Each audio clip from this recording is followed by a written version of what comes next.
because cost efficiency and sustainability as a competing priorities. But these are not actually competing priorities. Those lean manufacturing concepts, water stewardship, then energy optimization, working through these principles can really bring down the waste in the entire value chain.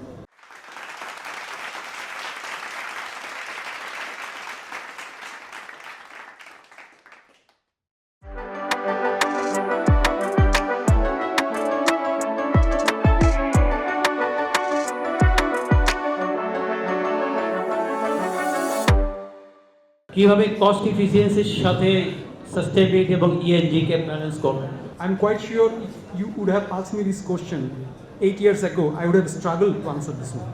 Since I entered the textile industry in the last 9 years and working in course, being a global multinational and being the market leader in the industrial sewing thread manufacturing and the structural components and footwear, I have seen it firsthand. How do you actually balance this one? So let me share from my experience and explain it for the audience. There are three, in fact I said the question, there are three terminologies: balance, cost efficiency, and sustainability, or ESG, environmental, social and governance. The struggle the business leaders that they had, they consider this one as a competing priorities, because cost efficiency and sustainability as a competing priorities. But these are not actually competing priorities. This is actually complementary drivers for delivering future longer term growth. Sometimes business leaders, they think these are opposing forces, conflicting each other. These are not. These are complementary drivers for mitigating risk for the future and delivering the resilient growth. So let me give 4 examples of 4 points where I think how do you actually make sure. The balancing of these two all starts from the leadership growth mindset. What do I mean by that? Until and unless ESG is not considered as a part of the integral part of the entire business strategy you ever work. So from the leadership team, it has to be part of the business plan. Once it is part of the business plan, so then you do not consider it as a add-on. So must be kind of activities. So I was talking about this leadership mindset for the ESG being a part of the integral business plan. At course, in the last 8 years, when we have started this conversion of our finished goods or materials towards recycled materials, towards bio-based materials, it was not even implemented at our level, right? So over the 8 years, we have seen how this has helped our business to grow. At the same time, it has delivered value to the customers. At the same time, it has got the financial benefits. So of course, with this journey, we can get the financial benefits. This is one. Second point I would like to highlight, operationally, we need to focus on some smart efficiency improvement techniques.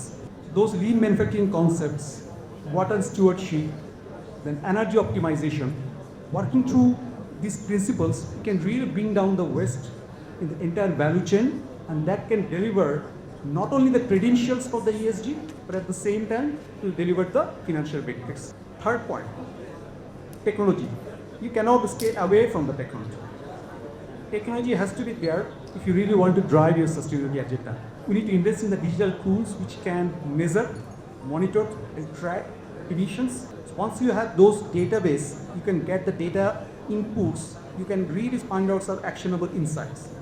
Working on those actionable insights, then you can find out the results.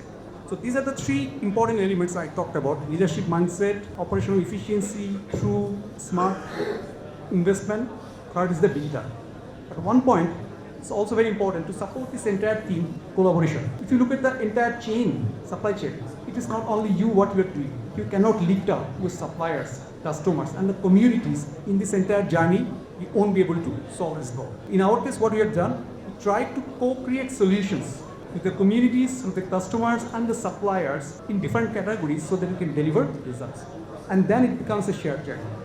It's no longer an individual standalone initiative. And finally, I think one very important element which we often miss out when you talk about balancing cost efficiency and the ESG, that is the people part.